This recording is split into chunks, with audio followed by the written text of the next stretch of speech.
We've been told to fear his name, to whisper it like a curse. But what if I told you Hades was never the villain? While Zeus rained thunder and Poseidon drowned kingdoms, it was Hades who kept the world in balance. He didn't seek chaos. He didn't chase glory. But he built a realm of order for the souls no one else wanted to tend. The god of the underworld wasn't a tyrant, but he was a guardian. And it's time we set the record straight. Welcome to Mythical Misfits, where the forgotten gods, the cursed mortals, and the misunderstood monsters finally get to tell their side of the story. Don't forget to hit subscribe and join the Misfit tribe for more stories the gods tried to bury. 1. Origin. Before the throne. The world began in chaos, but from that chaos came the Titans, mighty beings who ruled the first world. They were powerful, but not eternal. The Olympians rose to challenge them, and after a brutal war, they emerged victorious. But the victory came at a cost. The world lay shattered, and three brothers, Zeus, Poseidon, and Hades, stood before its remains to divide its dominion. They didn't choose their fates, but they cast lots to accept them. Zeus drew the sky, with its lightning and glory. But power doesn't make you just. Poseidon drew the sea, a realm of storms and fear. But fear is not the same as respect. And Hades, he drew the underworld. Not by choice, not by punishment, just by chance, or maybe by fate. The world cheered for Zeus, but no one sang for Hades. Temples rose for Poseidon, but no altar bore Hades' name. He didn't hurl thunderbolts or summon waves, but he held something far more terrifying: the boundary between life and death. People feared him, but fear is often born from what we don't understand. They called him cold, but he kept the dead in peace, so the living could go on. He wasn't loud like Zeus, but he was steady. He wasn't worshipped like Poseidon, but he was unshakable. The others sought glory, but Hades chose duty. He could have turned bitter, but he ruled with balance. He could have abandoned his realm, but he built a kingdom in silence, beneath the earth. They told us he was the villain, but maybe he was the only god who never pretended to be anything else. We remember the thunder, but we forget the silence that holds the world together. We praise the heavens, but it's the underworld that completes the cycle. Maybe Hades didn't lose the draw. Maybe he understood better than anyone what it means to carry the burden no one else wants. We were taught to fear him, but maybe we should have thanked him. 2. Building the underworld, a kingdom of balance. Hades descended into the depths of the world, but not to rule over fire and punishment. He didn't create hell. He built a kingdom, not one of torment, but one of balance. The stories say he was cruel, but that image came later, shaped by fear, twisted by misunderstanding, especially through later Christian-influenced retellings, that blurred the line between Hades and hell. In the original Greek understanding, Hades wasn't evil, he was essential. He crafted Elysium, a realm for heroes and the virtuous, not as a reward for obedience, but as a continuation of honor. He shaped the Asphodel Meadows, a quiet liminal space where ordinary souls wandered, not punished, just remembered. And yes, he allowed for Tartarus, but not to burn people alive. It was a place of justice, where those who committed real evil met consequence, not cruelty. This wasn't a vision of damnation. It was a structured, moral ecosystem for the dead. Hades understood that death wasn't a punishment. It was a mirror, a reflection of how you lived. That's why he became the keeper of memory, of truth, of consequence. He didn't watch over the dead with malice, but with solemn duty. His realm wasn't built from wrath, but from wisdom. And in a pantheon full of chaos, passion, and ego, Hades stood alone as the god who brought order to the one thing no other god dared touch. While Olympus danced in the light and chaos of life, it was Hades who descended into the silence, who gave meaning to death, not as a punishment, but as a necessary balance. He did not take souls out of cruelty, but received them with the dignity they were owed. In his realm, every ending had a place, every soul had a path. Understanding his role doesn't just reshape how we see him. It forces us to confront our own fear of death, to ask whether the real villain is Hades or our unwillingness to face the inevitable. He was not the god of destruction. He was the god of what comes after. And there is power, grace, and even mercy in that. 3. Misunderstood, the shadow cast by fear. But mortals feared what they didn't understand, and what they didn't understand, they turned into monsters. Because Hades ruled the dead, they called him the god of death. Because he lived beneath the earth, they imagined him in shadows. Because he did not walk among them, they assumed he hated them. They gave him horns, fire, chains. They twisted his love story with Persephone into an abduction, ignoring the versions where she chose him, where she ruled beside him, not beneath him. They made him the villain in their myths, because it's easier to fear death than to face it with grace. In the whispering shadows beneath the earth, in the realms where mortal footsteps dared not tread, there sat a throne, not one forged of malice or cruelty, but of solemn, sacred duty. And upon that throne, cloaked not in darkness, but in quiet dignity, ruled Hades, the lord of the underworld.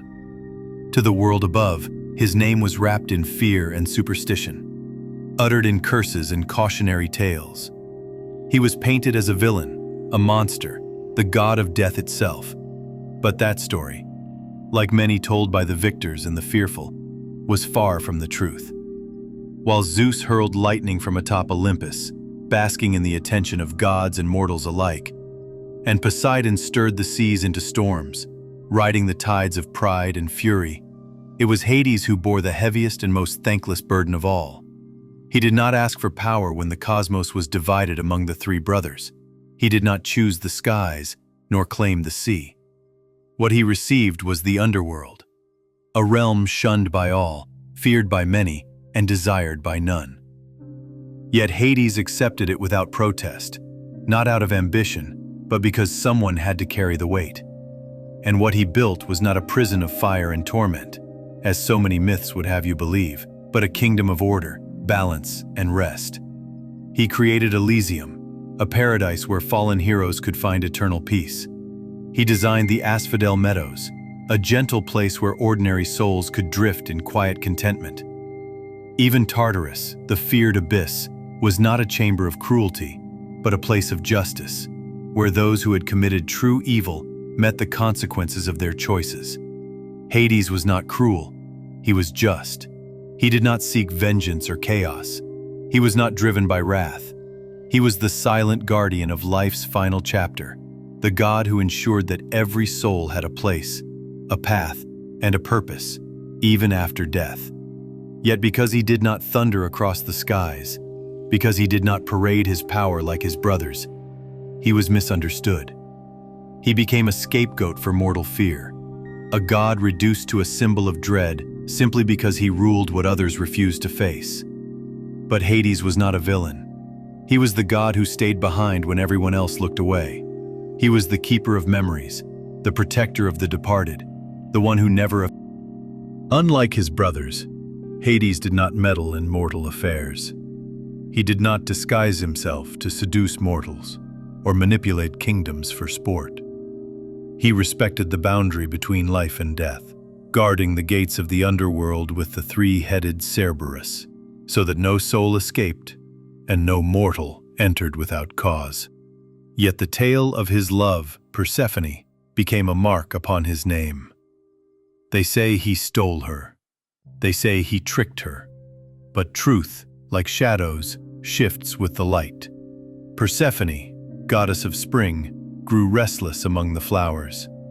The surface world saw her as a delicate bloom, but beneath her soft exterior lay a longing for something more. For purpose, for power, for identity beyond her mother's shadow.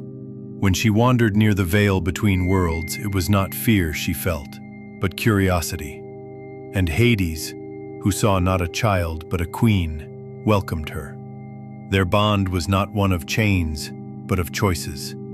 Yes, he offered her pomegranate seeds, a symbol, not a trap. And she ate them, knowing what they meant. 6 months she would remain with her mother, and 6 months with her husband, ruling beside him as queen of the underworld. Not a prisoner, a sovereign. In his halls she grew fierce and wise. She did not wilt in the gloom, but shone within it, illuminating the souls of the dead with compassion and clarity. With her by his side, Hades' realm became not a prison, but a sanctuary, the final home for those whose time had come. But stories are written by the living, who fear the silence of death. To them, Hades became the villain, the thief of light. Yet he never sought their worship. He did not crave their praise. He only asked for peace, for order. He mourned with the grieving. He honored the fallen. He ensured no soul was lost to chaos. And while Olympus thundered with pride and fire, Hades ruled in silence, unseen, but never uncaring. So the next time you speak his name, do not do so in fear. Remember that he is not the god of death, but the god of the dead, the one who receives them, honors them, and guards the boundary that all must one day cross. He is not the villain. He is the keeper of the end. He is the silent guardian of eternity. 4. Persephone, the heart behind the god. Not all love begins in light. She wandered alone through a sun-drenched meadow. Persephone, child of spring. Flowers opened beneath her feet. The sky seemed to follow her smile. Laughter rippled through the tall grass as she danced, a living hymn to life. But beneath the earth, someone watched. Not with hunger, but with wonder.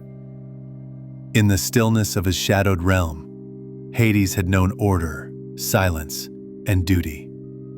But then, he saw her. Not from above, not as a thief waiting to steal, but as a god who felt the tremor of something he had never known. Longing. She heard a sound, faint, like a heartbeat buried deep beneath stone. A fissure opened in the earth, and the air changed. Not threatening, curious. She stood at its edge, unafraid. And there he stood, Hades, lord of the underworld. Not monstrous, not cruel, but solemn, radiant in shadows, as if the dark had taken form and learned to ache. They didn't speak at first, but something ancient passed between them, recognition. In quiet evenings, he showed her the stars from beneath the earth, gems glowing in the ceiling like constellations trapped in stone. She laughed, and it lit the room brighter than fire. He poured wine into cups forged from the river Styx, and she drank with him, equal, unafraid. He listened to her speak of wildflowers and seasons. She listened as he spoke of duty, of the weight of souls, of how lonely it is to hold balance when the world only fears you. They fell, not fast, not like fire, but slowly, like roots intertwining below ground, like winter yielding to spring. No longer just the maiden of blossoms, Persephone stood beside him, crowned not with fear but with sovereignty. She did not dim to match his shadow. He rose to meet her light. Together, they ruled, not a kingdom of torment, but of transition, of meaning. Death no longer meant the end. It meant rest, renewal, return. And so, each year she rose again to the world, and the earth bloomed in joy. And each autumn she descended, and the world exhaled into sleep. Hades was no thief of life. He was its steward in silence, its guardian in the dark. The ancients saw him not as a monster, but as a necessity, a force that kept the order of all things, neither cruel nor kind, but just. And in that balance, he became something far greater than we remember. Not a villain, but a god of unshakable purpose. To modern ears, the name Hades sounds like a curse, a villain, the devil in a Greek mask. What if the ancients never saw him that way? Let's step back into the oldest surviving texts and uncover the truth about the god of the dead. In Hesiod's Theogony, as the world demanded order and the three brothers, Zeus, Poseidon, and Hades, drew lots not in war, but in fate. Zeus claimed the sky, Poseidon took the sea, and Hades, without punishment or malice, accepted the role no one wanted, the Underworld, not as exile, but as a solemn duty, because someone had to rule the end, someone had to carry the weight of death so that life could have meaning. And in that quiet acceptance, Hades became the god not of doom, but of balance, of purpose, of necessary finality.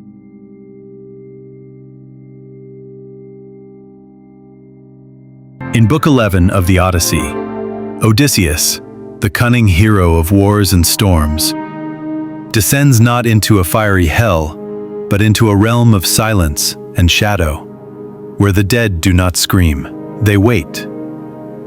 He digs a trench, pours the blood of a black ram, and summons the forgotten. And one by one they rise, souls of prophets, warriors, mothers, and finally Achilles himself, not tortured but hollow, speaking not of glory but of sorrow, saying he would rather be a slave among the living than a king among the dead.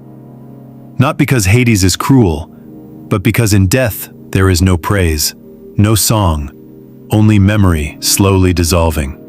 And through it all, Hades reigns, not with fire, not with fury, but with solemn order, watching over the final boundary, ensuring balance is kept, and no soul is lost to chaos.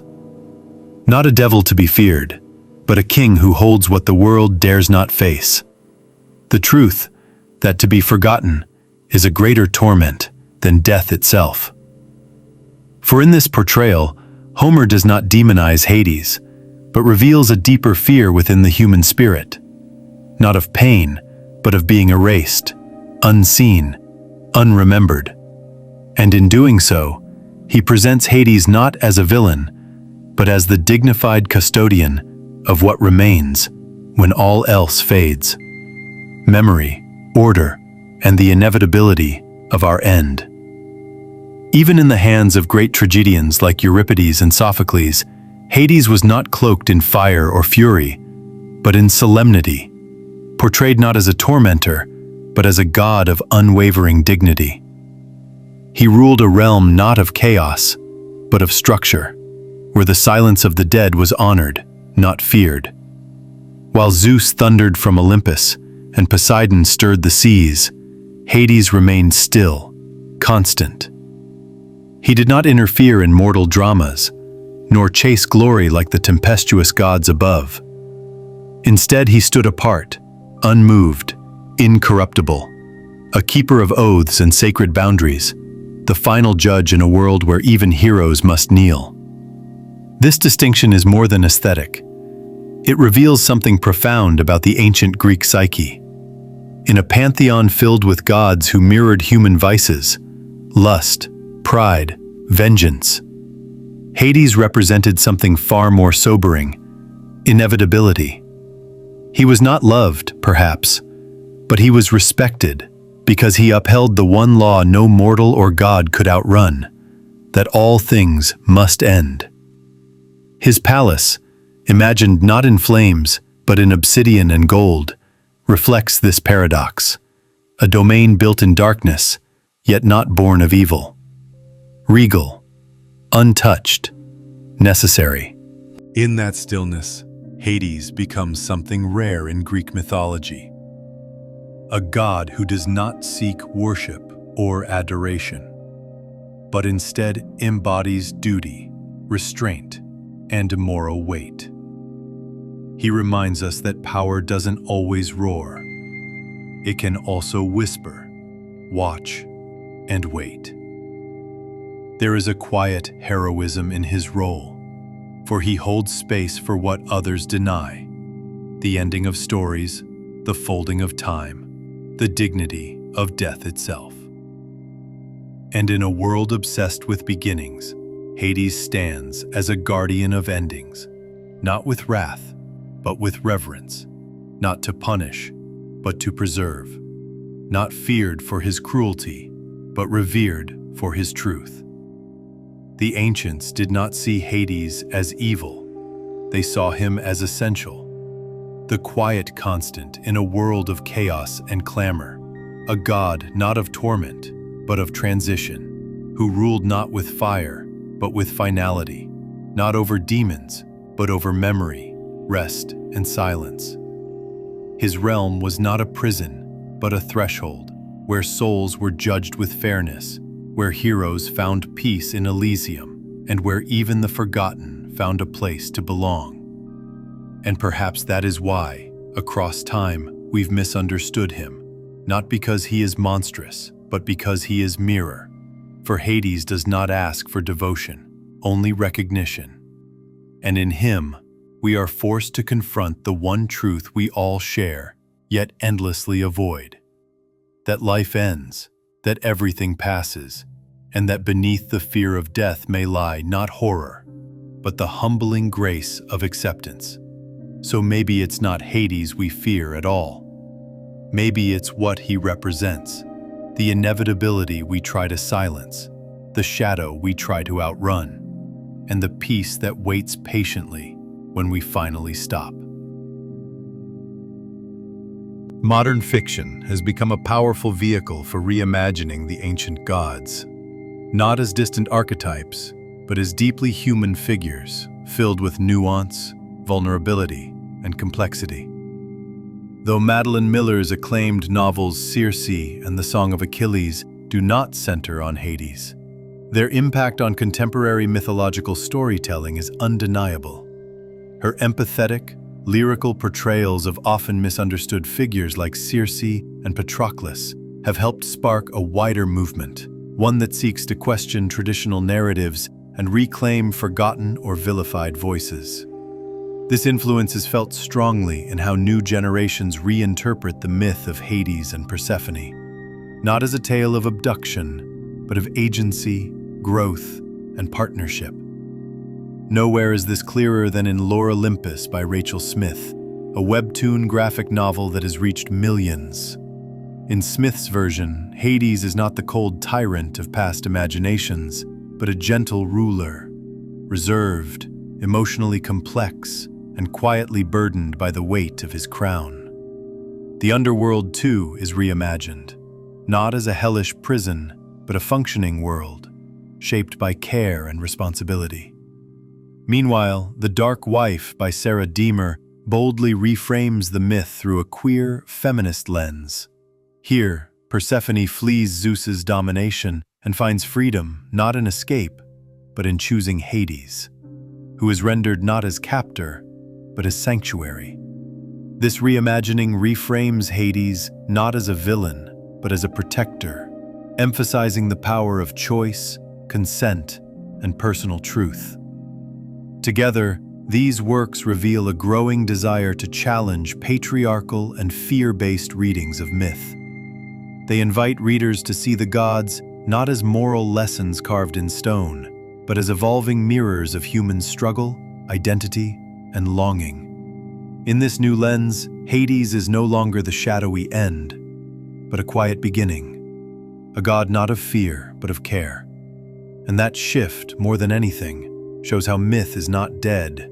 It is alive, retold, and reshaped to meet the needs of every generation. These modern retellings don't just breathe new life into old stories. They remind us that myth was never meant to be rigid.